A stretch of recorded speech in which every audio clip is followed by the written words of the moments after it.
Yes, the first component is known as human id. It works on player principle and it is an unconscious element of human personality. Now, let's see the example here. When a child is hungry, he wants food at that time only. The id cares about his own satisfaction. It only works on, it only wants the personal gratification. It wants satisfaction, fulfillment. अब देखें एक बंदा है कहीं जा रहा है किसी को उसने देख लिया कोई आइसक्रीम खा रहा है अब उसको देख के इनका काम क्या होगा कि वो फीलिंग्स आ जाएंगी कि भाई आपको भी आइसक्रीम खानी है I want ice cream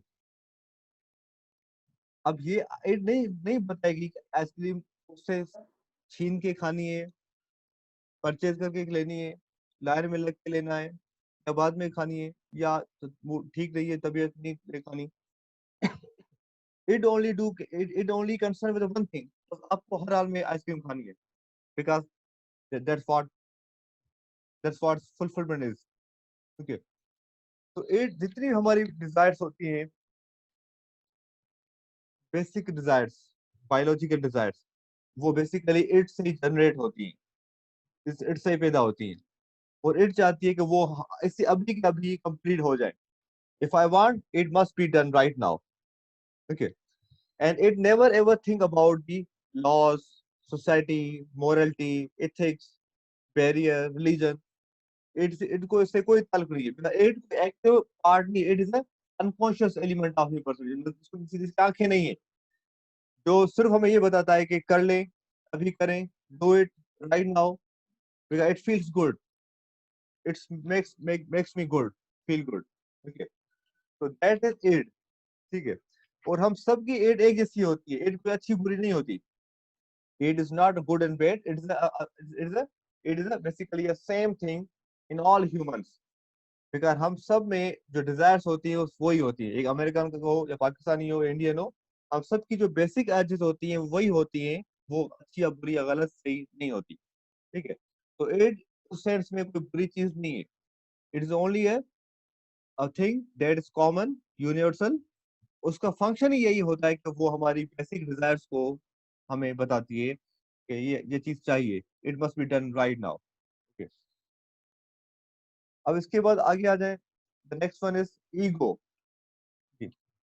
The ego is a component of personality that is responsible for dealing with reality. जैसे मैंने कहा कि जो id होती है वो अनकॉन्शियस एलिमेंट को कहते हैं और जो ईगो होता है वो हम कहते हैं कॉन्शियस एलिमेंट को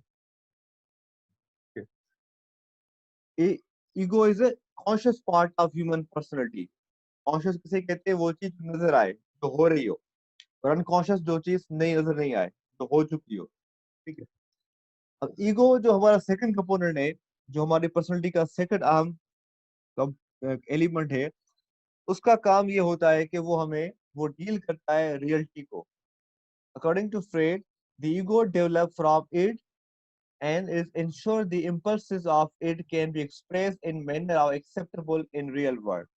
The ego operates based on reality principle. Okay, it works on player principle and ego works on reality principles. ठीक है इट हमेशा अनकॉन्शियस पर्सनलिटी पे काम करती है जो नजर नहीं आए अनरियल लो बट ईगो जो कंपोनेंट हमारा वो हमेशा काम करता है रियलिटी प्रिंसिपल पर मतलब कॉन्शियस होके जो अभी हो रहा है जो चल रहा है अब आप देखें और अब सपोज करें हम सुबह को उठते हैं कोई ना कोई अपना काम करते हैं अब देखें सबसे अहम काम होता है हम अगर सो रहे होते हैं तो नींद स्लीप का होना या स्लीप को पूरा करना इज बेसिकली ह्यूमन अर्ज अब इड का काम क्या होता है वो आप कहती है आप सो जाएं सोए रहें सोते रहें ठीक है अब ईगो का काम यहाँ पे क्या होगा कि अगर वाकई सोना ठीक होगा कोई काम नहीं होगा वीकेंड होगा तो ईगो उसको एक्सेप्ट कर लेगा उसको आगे मूव करेगा कि yes you can afford to sleep तो फिर आप अलार्म को बंद करके सो जाएंगे लेकिन अगर ईगो बताएगा आपकी क्लास है आपको जॉब पे जाना है आपको काम पे जाना है फला कमिटमेंट है फला अपॉइंटमेंट है तो फिर जो एड की डिमांड होती है वो पूरी नहीं हो पाती। ठीक है। तो ईगो का काम ये होता है कि वो हमें रियलिटी से आगाह करे कि वो जो एड की क्लेम है, डिमांड है, वो कितनी जायज है, जायज नहीं मतलब कितनी हो सकती है पूरी, या वो पूरी नहीं हो सकती। ओके। तो जो ईगो है वो बेसिकली रियलिटी प्रिंसिपल पे काम करता है। ओके। इट डेवलप, और जो इड होती है वो हमारे बचपन से पैदा होते ही वो स्टार्ट हो जाती है। It's unconscious biological drive. Okay. And ego develop early in life when child know his wishes can not be fulfilled instantly, है ना। बच्चों की जो छोटे बच्चे होते हैं, 1 महीने, 2 महीने, 4, 6 महीने, 7 महीने, 8 महीने, इस उम्र में बच्चों की जो जो डिमांड्स होती हैं वो बड़ी अनकॉन्शियस होती हैं। रोना शुरू कर लिया, हंसना शुरू कर लिया बच्चे ने, जिद करनी शुरू कर ली, सो नहीं पा रहा या फिर सोया तो उठ नहीं पा रहा। ठीक है। बिकॉज ये उस उम्र में उसके पास ईगो, सुपर ईगो नहीं होता, उसके पास एट ही होती है। तो एट को काम करते आप हर हाल में पूरा होना चाहिए अभी से अभी के अभी। लेकिन जैसे वो 5-6 महीने का हो जाता है तो उसके उसका ईगो भी बनना शुरू हो जाता है। तो ईगो में क्या होता है, उसको पता पड़ जाता है कि अब मेरी डिमांड्स कौन सी पूरी होनी है, कौन सी पूरी मुश्किल होनी है, मुझे क्या करना होगा और मुझे क्या नहीं करना होगा। तो ये जो रियलिटी के बारे में आगाही होती है, रियलिटी बेस्ड, ये ईगो का काम होता है, और ego works on reality principles. Okay.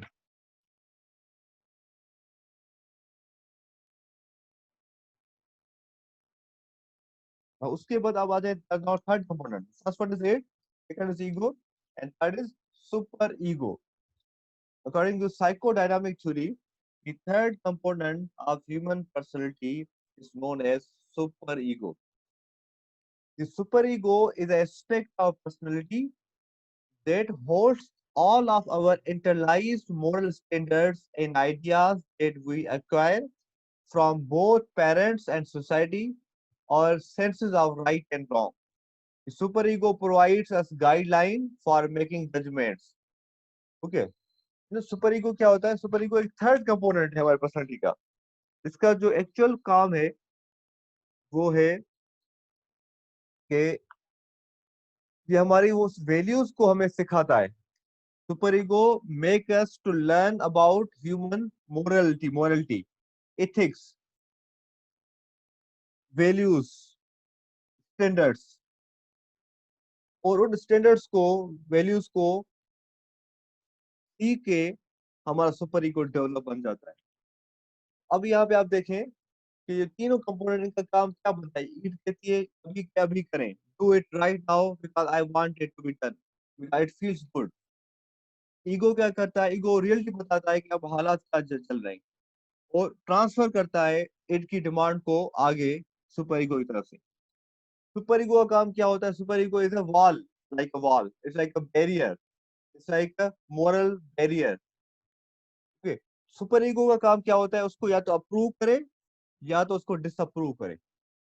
Approve तब करेगा सुपर ईगो अगर सुपर ईगो प्रॉपर तरीके से डेवलप होगा, बचपन से हमें हमें वैल्यूज पढ़ाई गई हो, तालीम हो, तरबियत हो, अच्छे बुरे की तमीज हो, स्टैंडर्ड्स हो, समझाए गए हो, तो हमारे पास जो सुपर ईगो बनता है बड़े होके, वो एक प्रॉपर स्टेबल सुपर ईगो होता है जो उस ईड की अच्छी चीजों को तो सैंक्शन करता है, लेकिन बुरी चीजों को सैंक्शन नहीं करता। अब देखो ना, अब मैंने आपको एग्जांपल दी थी आइसक्रीम की। जो आइसक्रीम, ईड कह रही है कि अभी आइसक्रीम मुझे खानी है। ईगो बता रहा है कि हाँ, सामने स्टोर है, शॉप है, फला जगह पे रिसोर्स शॉप है, आपके पास जेब में पैसे पड़े हुए हैं, और सामने बंदा खा रहा है, उससे आप छीन सकते हैं, लेकिन उसके लिए तैयार हो जाए, पुलिस भी है। ईगो आपको आगाही देगा क्या चल रहा है। अब सुपर ईगो क्या करेगा? वो सैंक्शन करेगा कि करना तो कर, जजमेंट क्या, आखिर में करना क्या है। अगर सुपर ईगो आपका डेवलप होगा तो आपको बताएगा ठीक है, आइसक्रीम आप खा सकते हैं, लेकिन उसके लिए आपको लीगल तरीके से उसको देना पड़ेगा। क्यू में खड़े हो जाएं, अपनी बारी का वेट करें, पेमेंट करें, आइसक्रीम लें, और फिर आप भले खाएं। अगर डेवलप है, लेकिन अगर डेवलप नहीं होगा तो फिर वो कहेगा कि भाई आप वेट तो करिए, अभी कभी मुझे मुझे वेट नहीं करना, कौन लाइन में खड़ा हो, कौन पैसे खर्च करे। ठीक है। तो फिर सुपर ईगो उस बात को फिल्टर नहीं कर पाएगा, बल्कि वो बंदे कहीं से भी चोरी कर सकते हैं, कहीं से भी डाका डाल सकते हैं, या फिर किसी से भी आइसक्रीम छीन के भी खा सकते हैं। मतलब कोई भी चीज हो सकती है यहाँ पे, जैसे आप देख लें, केश देख लें, काई देख लें। ठीक है। So super ego is basically work on moral principles. It works on player principles. Super ego works on reality principles, and super ego works on moral or ethical principles. Okay. अब इन तीनों का जो रोल यहाँ बनता है, जो end है वो है अनकॉन्शियस एलिमेंट, जो ईगो है वो है कॉन्शियस एलिमेंट। ओके। एंड जो सुपर ईगो है वो भी कुछ कॉन्शियस है और कुछ अनकॉन्शियस है, मतलब सब कॉन्शियस एलिमेंट है हमारे पर्सनली का। ठीक है। अब इनको थोड़ा सा एक्सप्लेन कर रहा हूँ मैं विद एग्जांपल, कि कितना अहम होता है कि हमारे लाइफ में जो बचपन का एक्सपीरियंस होता है, उसकी बिना पे हमारे पास जो ईगो और सुपर ईगो डेवलप होते हैं, उनका डायरेक्टली रोल बनता है किससे, हमारी बिहेवियर से। मैं इस तरीके से सिंप्लीफाई कर रहा हूँ with example, that if we got birth in our early childhood, we are born with it, and it is basically a generator of human biological drive. We have some physical, physiological drive, तो वो drives create होती है it से, and it want gratification immediately, right now, अभी के अभी, completion.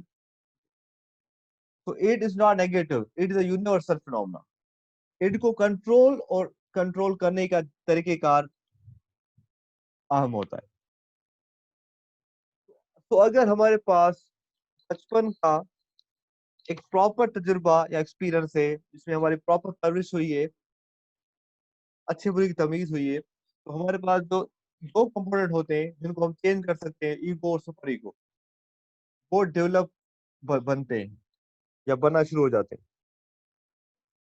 लेकिन अगर हमारे पास बचपन की डेवलपमेंट हमारी नेगेटिव रही होती है, एडवर्स रही होती है, इस बिना पे, इसके रीजन से, ब्रोकन होम हो, माँ बाप अलग हो, लड़ते हो, झगड़ा करते हो, अब्यूजिंग हो, डोमेस्टिक वायलेंस का एनवायरनमेंट हो, तालीम नहीं दी गई हो, तरबियत नहीं दी गई, माँ बाप हो, भाई प्यार भी करते हो, लेकिन वो अपने कामों में लगे हो, उनको कोई बच्चों की तरबियत से कोई भी नहीं हो, बच्चों को ओवर कंट्रोल किया जाए, अंडर कंट्रोल किया जाए, तो इन हालात में या कोई मिसहैप हो, कोई कोई ट्रॉमा हो, कोई रेप का वाकया हो, सपोज करें, कोई अब्यूज का वाकया हो, तो इन इन इस एक्सपीरियंस की बुनियाद पे बड़े होके जो ईगो सुपर ईगो होता है वो डेवलप नहीं हो पाता।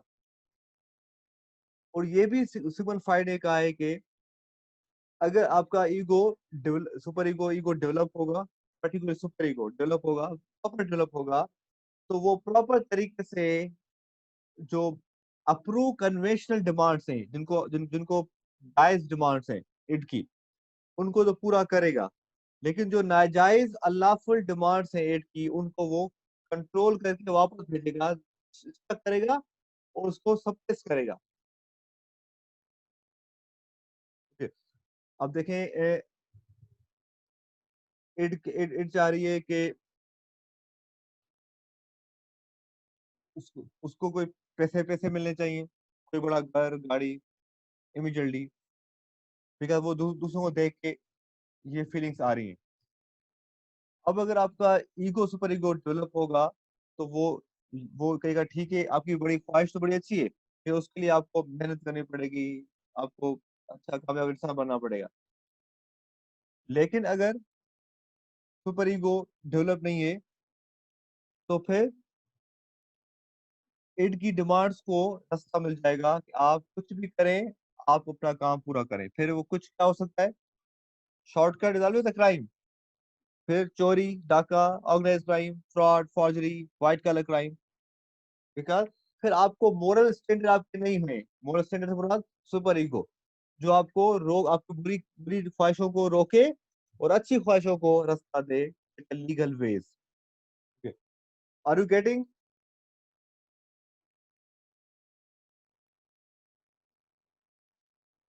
ओके। अब इसके लिए इन्होंने बड़ा एक इंटरेस्टिंग साइकोलॉजी थ्योरी में एक बड़ा कुछ टेक्निक्स बताई है कि डेवलप और अंडर डेवलप सुपर ईगो का रोल क्या बनता है। सबसे पहले उन्होंने एक टेक्निक दी है, सप्रेशन। ओके, सप्रेशन के मुताबिक वो लोग, वो बच्चे जो ओवर कंडीशन होते हैं बचपन से, मतलब उनको बचपन में तजुर्बा करना, एक्सपीरियंस करना नहीं देते, हर चीज पर डिपेंडेंट उनको रखा जाता है। Don't do it, don't go with anywhere, don't talk with anyone. तो those children they are over pampered, are over condition. तो ऐसे बच्चे जो ओवर कंडीशन होते हैं, उनका, उनके पास जो ईगो, सुपर ईगो होता है, वो ओवर डेवलप हो जाता है। मतलब हर चीज उन्होंने रोक ली, ये भी नहीं करना, वो भी नहीं करना, इससे बात नहीं करनी, ये भी बुरी बात, वो भी बुरी बात। They are over control just. तो उनकी नजर में हर चीज बुरी होती है, मोरली रॉन्ग होती है। किसी से बात नहीं करना बुरा है, किसी को से ताल्लुक नहीं रखना, फला काम गलत है, फला भी गलत है। सो those people, those children, they develop with a strong super or overdeveloped super ego। तो ऐसे लोग क्या करते हैं, उनके लिए हर चीज गलत होती है, तो उनके पास जो भी ख्वाहिशें हो उनकी, वो उनको सप्रेस करते हैं। पर्टिकुलरली ज्यादातर ये देखा गया है लेडीज में, in particular very young ages में, कि अगर उनको बचपन में ओवर कंडीशन किया जाए, ज्यादा ज्यादा सख्ती रखी जाए, और उनको और डिपेंड रखा जाए, तो फिर बड़ी एज में आके वो अपनी जो नेचुरल ख्वाहिशात होती हैं, अब अफसोस करें, अपनी जॉब करना, तालीम लेना, अपनी मर्जी से शादी करना, ओके, तो ये इन ख्वाहिशों को फिर कंट्रोल, वो उसको शेयर नहीं कर सकते, शेयर कर पाते, वो उनको सप्रेस करते हैं। तो सप्रेशन का रिजल्ट क्या निकलता है कि अचानक एक दिन वो इरप्ट हो जाती है, आउटब्रस्ट हो जाता है। आपने काफी ऐसे वाकया देखे होंगे जहाँ पे ऐसे लोग जिन्होंने कभी कोई मच्छर भी नहीं मारा, किसी को कुछ कोई गलत काम नहीं किया, लेकिन उन्होंने एक्स्ट्रा ऑर्डिनरी कोई वाक्य कर लिया। देखिए, एक माँ जो, जिसने अपने बच्चों के लिए सब कुछ किया, एक अब्यूजिंग रिलेशनशिप में रही, हस्बैंड इन लॉज का वायलेंस बर्दाश्त किया, क्यों कुर्बानी दी, जस्ट बच्चों के फ्यूचर के लिए। लेकिन वही उसी माँ ने फिर एक दिन एक पॉइंट पे आके अपने बच्चों के साथ बच्चों की जान ले ली। देयर आर इंसिडेंट, हैदराबाद में भी आप देखिए वाकया पेश आया है, पूरी दुनिया में वाकया होते हैं। क्योंकि जब आप रास्ता नहीं देते अपने, जब अपने विशेष को, डिजायर्स को, तो वो वॉल्केनो की तरह वो लावा बनना शुरू हो जाता है, फिर एक दिन वो आउटब्रेक, आउटबर्स्ट, इरप्ट हो जाता है। तो फिर वो लोग जिन्होंने कुछ नहीं किया होता, वो ऐसे ऐसे काम कर लेते हैं जिसका कोई सोच नहीं सकता। सुसाइड करना, ड्रग एडिक्शन में इन्वॉल्व होना, घर से भाग जाना, गलत इंसान से ताल्लुक रख लेना, ओके, या कोई बड़ा किसी को मार देना, ठीक है। तो ये सप्रेशन का अंजाम होता है। तो suppression over develop super ego भी क्राइम से रिलेटेड है अकॉर्डिंग टू सिगमंड फ्राइड, ठीक है। तो फिर दूसरा पॉइंट पे आ जाए कि होना क्या चाहिए। अगर आपके पास सुपर ईगो ओवर डेवलप है, तो फिर भी जो बिजार क्राइम से, अनयूजुअल क्राइम से, उसमें लोग लोग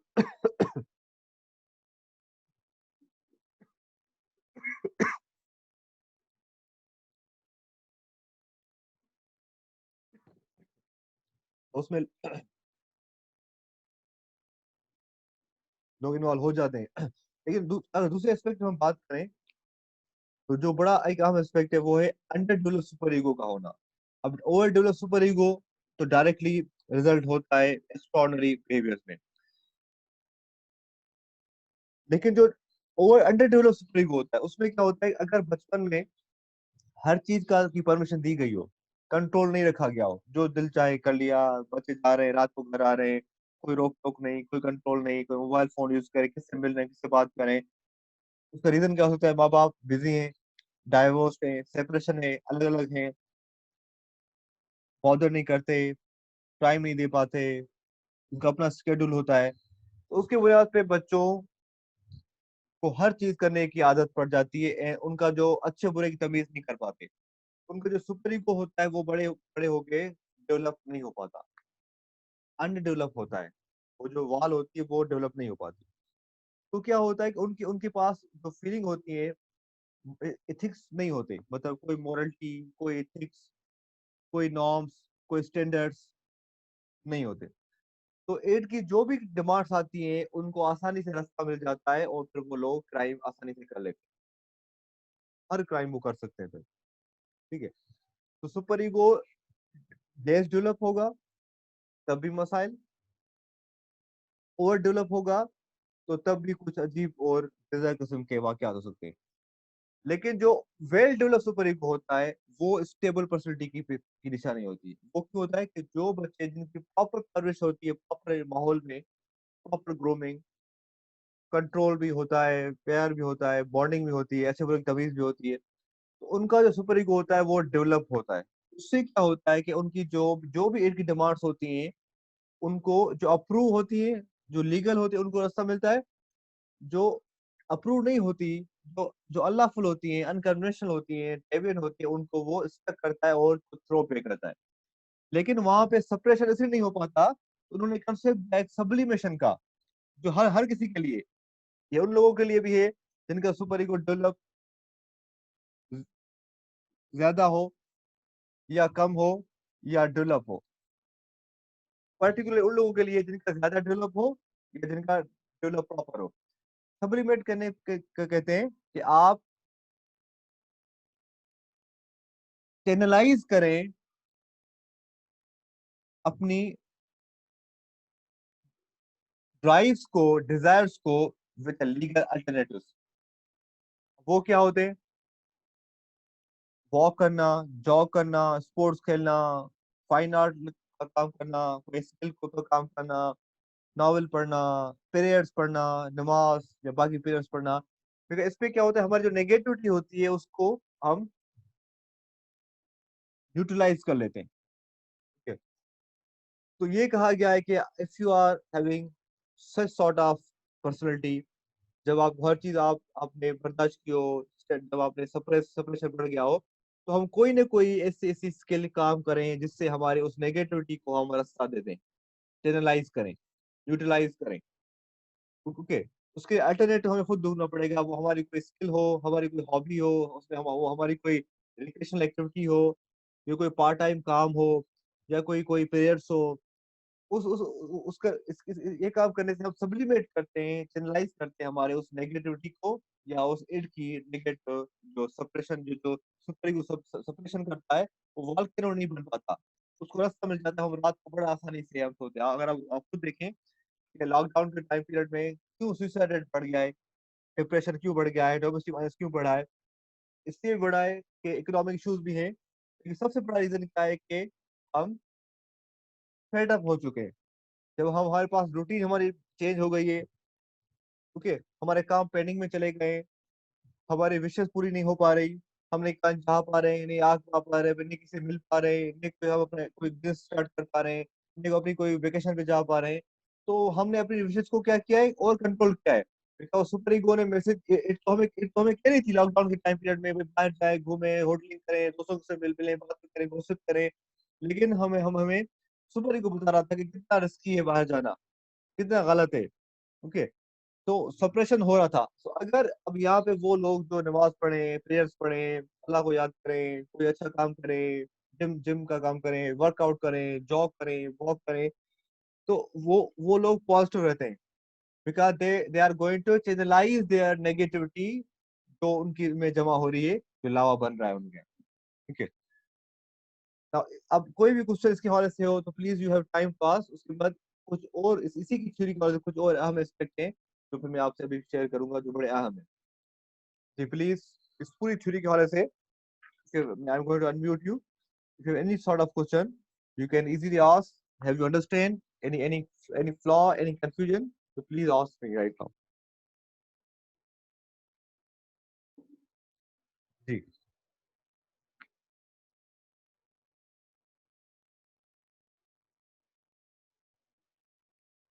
आवाज आ रही है मेरी? जी सर, आप आइए।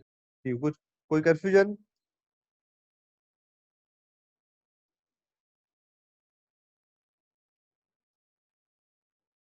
पूरी थ्योरी सर कंफ्यूज सर है? आंसर जी जी पूछें। जी सर आपने कहा सर जो सुपर ईगो होती है सर वो हमारे सर डिकोडिंग में सर मदद करती है कि ये काम करना है कि नहीं करना है।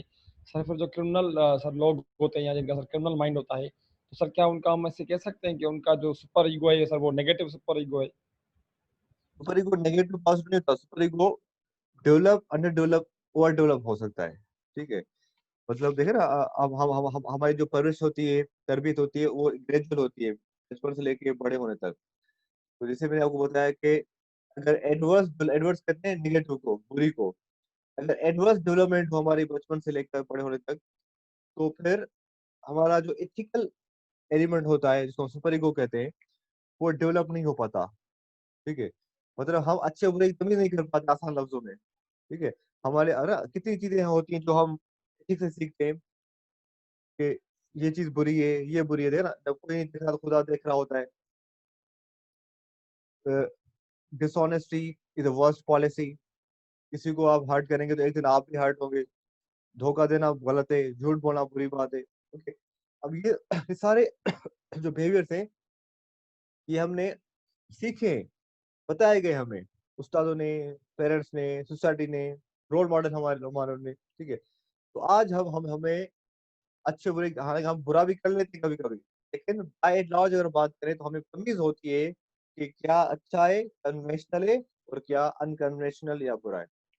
तो ये सुपर ईगो अगर जी सर। डेवलप होगा तो हम आसानी से उस जो एज की डिमांड्स होती हैं कि ये भी चाहिए, वो भी चाहिए, ये भी करो, वो भी करो, उसको हम प्रॉपर तरीके से प्रोसेस कर लेते हैं कि क्या करने के जायज है, लायक है, और क्या करना नहीं चाहिए।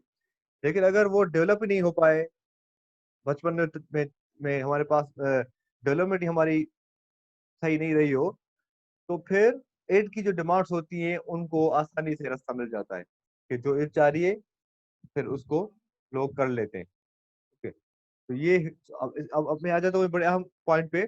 अब ये पूरी जो थ्योरी है, इसके कुछ स्टेजेस भी हैं कि जो डेवलपमेंट होती है बच्चों की, वो कैसे पता पड़े कि एक हमारे बच्चे जो है वो डेवलप हो रहे हैं या वो डेवलप नहीं हो पा रहे या वो ओवर डेवलप हो पा रहे हैं। उसको उसके लिए इन्होंने चार किस्म की एजेस का जिक्र किया है। ओके, उसमें एक उन्होंने कहा है कि सबसे पहली एज होती है हमारी, वो होती है ओरल एज। फिर उसके बाद एज आती है, वो होती है एनल एज। उसके बाद जो हमारी एज स्टार्ट होती है वो होती है फेलिक एज। और उसके बाद जो एज हमारी स्टार्ट होती है वो होती है latency age. Oral, anal, phallic and latent as.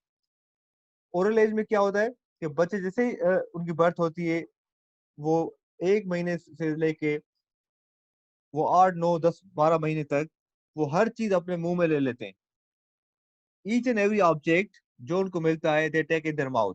Toys हो, कोई इवन मड हो, मट्टी हो, कोई भी चीज हो, वो नहीं देखेंगे कि ये क्या है, अच्छी है, बुरी है, नुकसानदेह नहीं है, दे जस्ट टेक इट। उन उन बच्चों उस एज में हमारी जो सेंसेस ज्यादा एक्टिवेट होते हैं वो होते हैं टेस्ट सेंसेस, ह्यूमन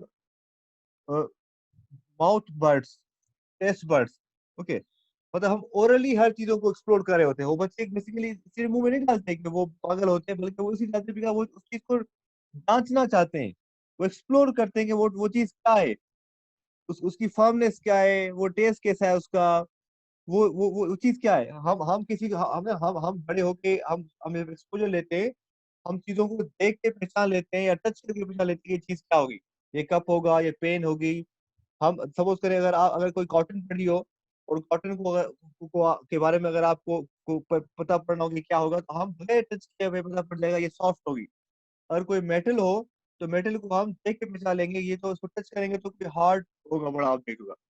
ठीक है, अगर हमें कोई चीज नहीं पता होती तब भी हम उस चीज को देख के या टच करके पता पड़ जाता है क्या होगा। लेकिन बच्चों की उस एज में उनके जो सबसे ज्यादा एक्टिव सेंस होते हैं वो होते हैं उनके ओरल सेंस।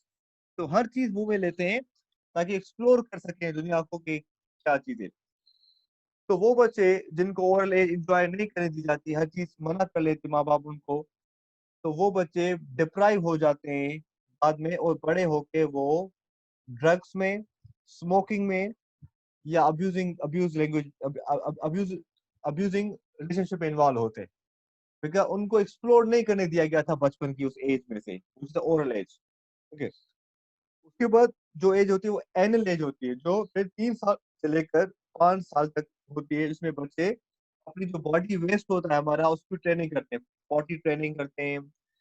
उस तरीके आप देखा होगा कि काफी से बच्चे होते हैं जिनकी माँ बाप ट्रेनिंग करते हैं कि जब उनको जरूरत पेश आए तो प्रॉपर तरीके से वो अपनी अपनी वेस्ट को डिस्पोज ऑफ कर सकें, पॉटी ट्रेनिंग उनकी खुद हो, खुद उसको डील कर सकें। आपने देखा होगा कि जो गवर्नमेंट जो प्राइवेट स्कूल होते हैं उनमें माँ बाप से इंटरव्यू किया जाता है कि आपके बच्चे पॉटी ट्रेनिंग वो खुद पॉटी वगैरह कर सकते हैं, वो अपने इश्यूज को रिजॉल्व कर सकते हैं। अगर कर सकते हैं तब उनको एडमिशन मिलता है। इसका ताल्लुक इसी से भी होता है कि जो बच्चे अर्ली एज में उनकी ट्रेनिंग होती है वो बड़े होके स्टेबल होते हैं। और काफी आपने बच्चे देखे होंगे जिनको बचपन में माँ बाप डिपेंडेंट करते हैं, उनकी ट्रेनिंग नहीं कर पाते, खुद ही उनकी इश्यूज को रिजॉल्व करते हैं। तो वो बच्चे बड़े होके इतने कॉन्शियस होते हैं कि जब भी उनको जरूरत पेश आए वो अपने वॉशरूम को यूज करते हैं, अपने घर पे कहीं भी रोड में, रास्ते में, कहीं भी किसी के घर में, कभी भी कितनी भी उनको जरूरत पेश आ जाए वो वॉशरूम यूज नहीं करते। ठीक है। और ये बच्चे बच्चे ज्यादा इंट्रोवर्ट ज्यादा होते हैं, शाय ज्यादा होते हैं। क्यों होते हैं? बिकॉज उनकी उस एज में उनको ये चीज नहीं करने सिखाई गई, उनको डिपेंडेंट रखा गया कि कोई चीज बुरी है, ये कोई गलत चीज है, इसको आपको छुप के करना है, अपने घर में ही करना है।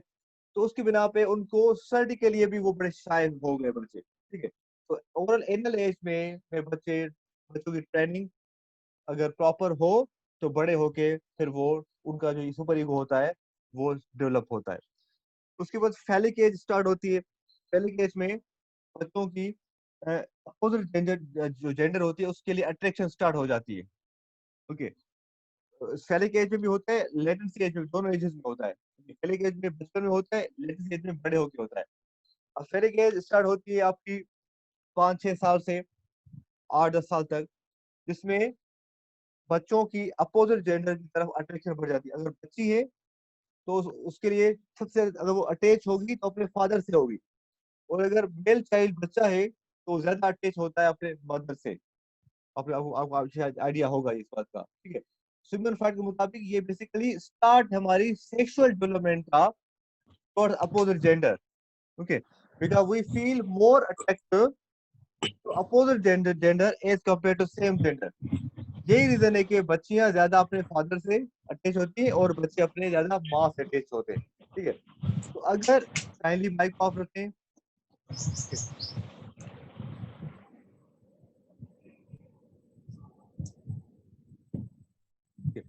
तो अगर इसी एज में अगर सपोज करें माँ नहीं है किसी घर में, डेथ हो चुकी है मदर की, या फादर नहीं है, काम कर रहा है, तो फिर उन बच्चों को जो इमोशनल अटैचमेंट होती है उनकी कम हो जाती है, जिसकी बुनियाद पे वो बच्चे या बच्चियां गलत फैसले करते हैं और फिर इन्वॉल्व हो जाते हैं गलत रास्ते पर भी। ठीक है।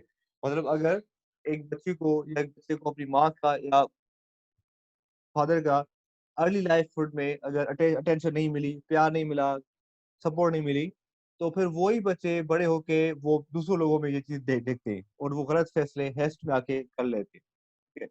तो इस एज को भी होना चाहिए, माँ बाप को होने से मुराद कि इमोशनल बॉन्डिंग होगी और हम अपनी फैलिक एज को प्रॉपर तरीके से एंजॉय भी करेंगे और हमारी मोरल डेवलपमेंट भी होगी और हम अच्छे और बुरे की तमीज भी करना पाए हो सके। फिर आखिर में लेटेंसी एज में भी यही होता है, लेकिन ये स्टार्ट होती है 12 साल के बाद। इसमें हमारी जो अपोजिट जेंडर होती है उसकी तरफ हमारी हमारी जो फीलिंग्स होती हैं वो स्ट्रॉन्ग बन जाती हैं। मतलब अगर समझ ladies attracted towards the male, the male attracted towards the opposite gender. ये फीलिंग्स भी तब स्ट्रॉन्ग प्रॉपर होती है जब हमें हमारे जो पहले 3 एजेस में अगर हमें प्रॉपर तरीके से हमारी ट्रेनिंग हो तो फोर्थ एज में हम आके प्रॉपर तरीके से हम चॉइस करते हैं, अच्छे और बुरे में तमीज करते हैं। लेकिन हमारे पहले 3 एज में हमें अगर डिप्राइव रखा जाए तो फिर हम फोर्थ एज में आके भी हम गलत फैसले कर लेते हैं। और ये चारों एजेस हैं जो अगर पॉजिटिव है तो फिर हमारे पास जो सुपर ईगो होगा वो एक डेवलप सुपर ईगो होगा। लेकिन अगर इन तीनों एजेस में अगर हमारी डेवलपमेंट ठीक नहीं रही हो, एब्सेंस रहा हो, तो फिर हम बड़े होके हम फिर डिप्राइव हो जाते हैं, या तो फिर हमारा ego super ego over develop बन जाता है, हर चीज बुरी। ओके। या तो फिर अंडर डेवलप बन जाता है हमारा सुपर ईगो। ठीक है।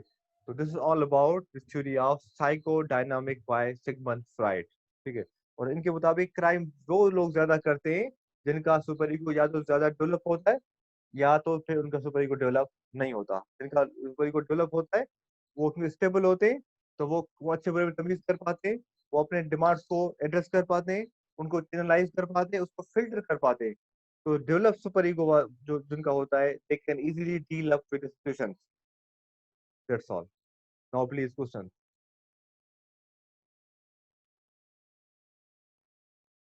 Okay, hopefully that you have understood this whole theory of Sigmund Freud. Okay, इसको थोड़ा सा स्टडी करेंगे तो बाकी बिकॉज ये सारी साइकोलॉजिकल थ्योरीज है, साइकोलॉजी की फील्ड से है, तो हम ज्यादातर फोकस करते हैं सोशियोलॉजी पर। तो इसके लिए एक लेक्चर काफी नहीं होता, इसलिए आपको दो चार सोर्सेस से पढ़ना पड़ेगा ताकि आपका पूरा कॉन्सेप्ट क्लियर हो जाए। ये पूरा बुक था, इसकी पूरी बुक से थ्योरी थी। अब इस पूरी बुक को मेरे आधे एक घंटे में आपको बताया है, तो नेचुरली इस पूरी थ्योरी को हम टच नहीं कर पा रहे, क्योंकि जो मेजर एस्पेक्ट था वो आपको हमने बता दिया है। अब आपको एफर्ट करनी पड़ेगी ताकि आप सोर्सेस से पढ़ें, ताकि पूरे का पूरा आपका कंसेप्ट क्लियर हो। अगर आपको उसको सिर्फ लेक्चर के हद तक रिलाई करेंगे तो फिर जल्दी ये फेड अवे हो जाएगा। लेकिन इसके अपने नोट्स बनाएं, अपने पॉइंट्स लिखें, ताकि ये थ्योरी हमेशा के लिए फिर आपके माइंड में क्लियर रहे। जी please go ahead. Clear sir. Any question please? Attendance काफी कम हो रही है, कोई रीजन है इसका? आपके पास माशाल्लाह you 100 plus students and you are attending only 15 20। बाकी जितनी बैचेस हैं वहाँ वी हैव 40 to 50% अटेंडेंस। कम से कम सर 50 बाइकाट कर स्टूडेंट। रहे हैं। ये आप बैच में बायो कल्चर कहाँ से आया है? सारी सारी हर डिपार्टमेंट, हर यूनिवर्सिटी, हर बैचेस क्लास ले रही है। आपकी बैच की बाइकाट करने से क्या होगा बताएं? अब पता नहीं सर। हम हमारे पास हम सबसे 1 या 2 हफ्ते दूर है अपने क्लासेस से, उसके बाद इम्तहान स्टार्ट होंगे हमारे। तो फिर अब ये बाइकाट करने से आपको क्या फायदा होगा? आपके ग्रेड अच्छे हो जाएंगे या आपको कोई और फायदा होगा? क्या फायदा होगा? मतलब ये कोई लॉजिक तो देना आप।